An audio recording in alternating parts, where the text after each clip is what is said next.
안녕하세요. 새벽의 축구 전문가 페노입니다. 오늘은 8강에서 탈락한 올림픽 대표팀이 대회 기간 동안 어떤 모습이 좋았는지, 그리고 어떤 모습이 부족했는지 살펴보려고 합니다. 수비적인 문제를 살펴보면 한국은 상대의 공격 패턴에 확실하게 대처하지 못하는 모습을 보여줬다는 것이 아쉬웠습니다. 특히 패배했던 뉴질랜드전과 멕시코전에서 이러한 문제점이 나타났는데요. 먼저 뉴질랜드전 같은 경우는 뉴질랜드가 공격을 전개할 때 카카스의 오버래핑, 그리고 크리스 우드를 향한 크로스를 자주 시도하는 팀이었습니다. 한국과의 경기에서도 뉴질랜드가 12개의 크로스를 시도했는데 그중 절반에 가까운 5개의 크로스를 카카세가 기록했는데요. 여기서 문제는 카카세가 올라올 때 한국은 카카세에게 공간을 너무 쉽게 내주는 장면이 많았다는 것입니다. 뉴질랜드는 볼을 전개할 때 오른쪽에서 빌드업을 시작하고 한국이 전방 압박을 위해 측면으로 모여들면 이때 반대편 측면에서 올라가는 카카세에게 한 번에 롱패스를 보내주는 패턴이 자주 나왔는데요. 실제로 기록을 봐도 이날 경기에서 오른쪽 중앙 수비수로 나왔던 스탠 스미스, 후반전부터 오른쪽 중앙 미드필더로 뛰었던 클레이턴 루이스가 뉴질랜드에서 가장 많은 롱패스를 기록했는데 이것은 오른쪽에서 카카세를 향한 롱패스가 자주 나왔기 때문이었습니다.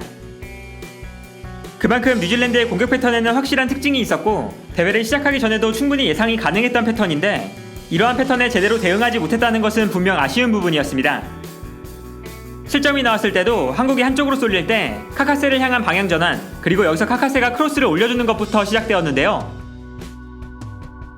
또한 멕시코와의 경기에서도 멕시코가 조별 예선에서 보여줬던 공격 패턴에 제대로 대처하지 못한 장면들이 많았습니다. 멕시코 같은 경우는 베가, 라이네스, 안투나까지 좌우 측면 공격수들의 개인 능력이 뛰어난 팀인데요. 무엇보다 측면 공격수들의 돌파 능력이 훌륭한 팀이라서 멕시코는 측면 공격수들이 드리블할 수 있는 상황을 만들어주기 위해 노력할 때가 많았습니다. 그러나 여기서 한국의 문제는 멕시코의 측면 공격수들이 편하게 드리블할 수 있는 장면을 계속해서 허용했다는 것입니다. 공격적인 멕시코의 경기 스타일에 대응해서 김학범 감독은 뒤로 물러서지 않고 수비라인을 끌어올려서 멕시코의 수비 뒷공간을 노리는 맞불 작전으로 나왔는데요. 이때 멕시코는 측면 공격수들이 볼을 잡았을 때 한국의 수비라인이 높기 때문에 넓은 공간에서 드리블할 수 있는 상황을 맞이했습니다. 기록으로 봐도 8강전에서 멕시코와 한국의 중앙 수비수들 간의 활동 반경을 비교해보면 한국의 중앙 수비수들이 좀 더 높은 지역까지 올라와 있었다는 것을 알 수 있습니다. 그리고 기본적으로 한국은 수비하는 상황에서 발이 빠른 이동준이나 김진야가 수비를 위해 적극적으로 내려오기보다 좀 더 높은 지역에 머물면서 역습을 노리는 장면들이 많았는데요. 수비하는 상황에서 좌우 측면 공격수들의 수비 가담이 적었던 만큼 멕시코의 측면 공격수들과 한국의 측면 수비수들이 1대1로 맞붙는 장면이 자주 나왔습니다.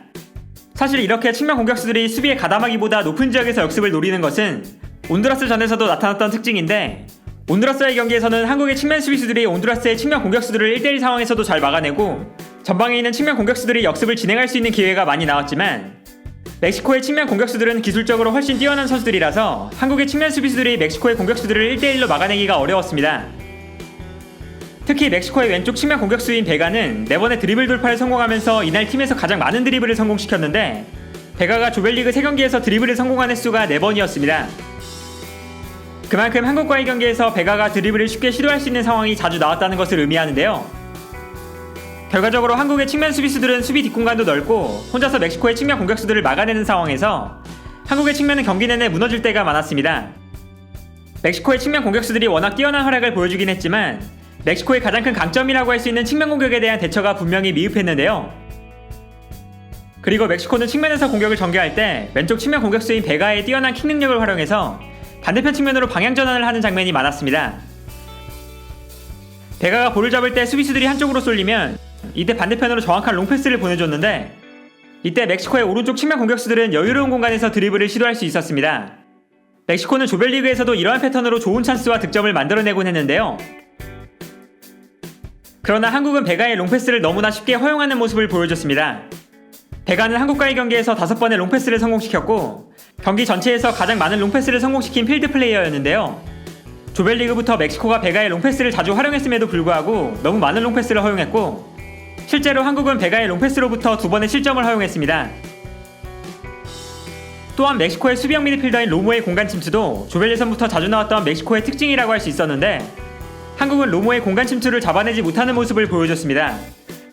로모는 수비형 미드필더로 나올 때 공격수들이 움직이면서 공간을 만들면 순간적으로 공간으로 침투하는 플레이가 훌륭한 선수고 더군다나 한국과의 경기에서는 중앙 미드필더로 나왔기 때문에 좀 더 공격적으로 올라갈 수 있었는데요. 로모가 공격적으로 올라올 때 한국은 로모의 움직임을 자주 놓쳤고 결과적으로 로모가 공간으로 침투해 들어가는 패턴으로 한 골과 한 개의 도움을 기록했습니다.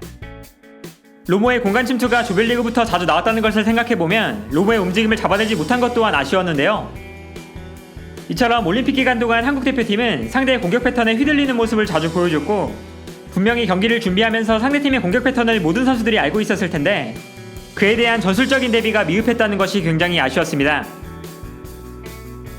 또한 선수단의 간격이 너무나 크게 벌어지는 장면이 많았다는 것도 이번 대회에서 발견할 수 있었던 수비적인 문제였습니다. 김학범 감독은 전방에서 강한 압박을 시도하는 경우가 많았는데, 상대가 압박을 이겨내고 전방으로 볼을 전개했을 때 높은 지역까지 올라가 있던 선수들이 수비 라인으로 재빠르게 내려오지 못하면서 수비와 중원 사이에 너무나 많은 공간이 발생하는 모습을 자주 볼 수 있었습니다.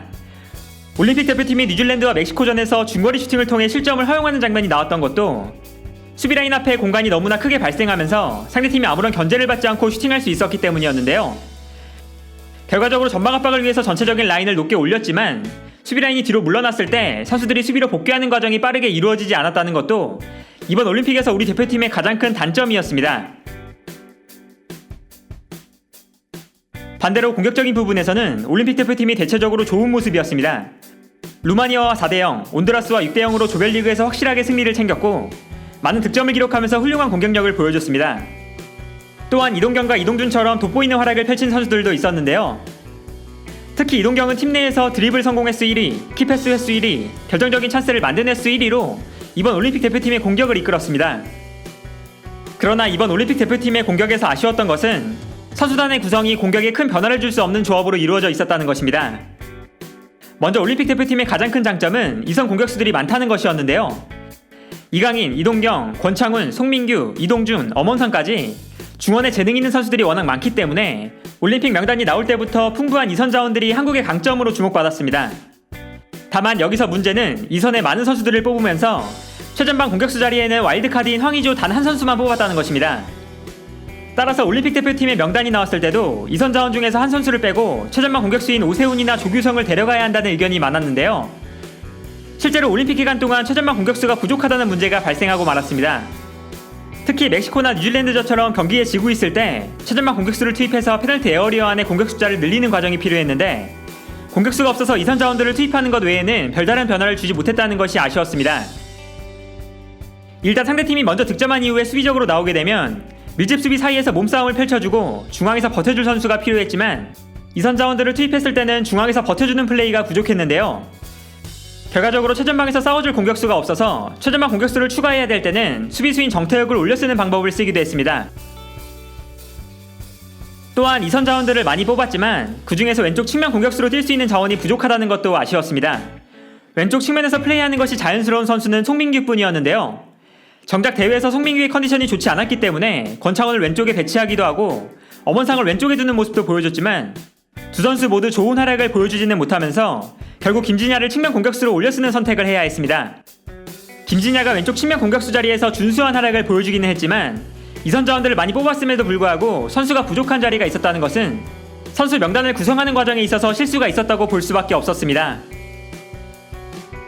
이처럼 이번 올림픽 대표팀은 뉴질랜드전을 패배하면서 좋지 않은 시작을 보여줬지만 루마니아와 온두라스에게 대승을 거두면서 좋은 모습을 보여주기도 했고 결과적으로는 멕시코에게 많은 실점을 허용하면서 8강전에서 탈락하고 말았습니다.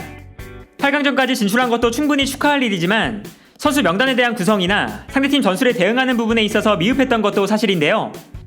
비록 올림픽에서는 탈락했지만 내년에 펼쳐질 아시안게임을 위해서라도 부족했던 부분을 보완하고 복귀해보는 과정이 필요하지 않을까 합니다.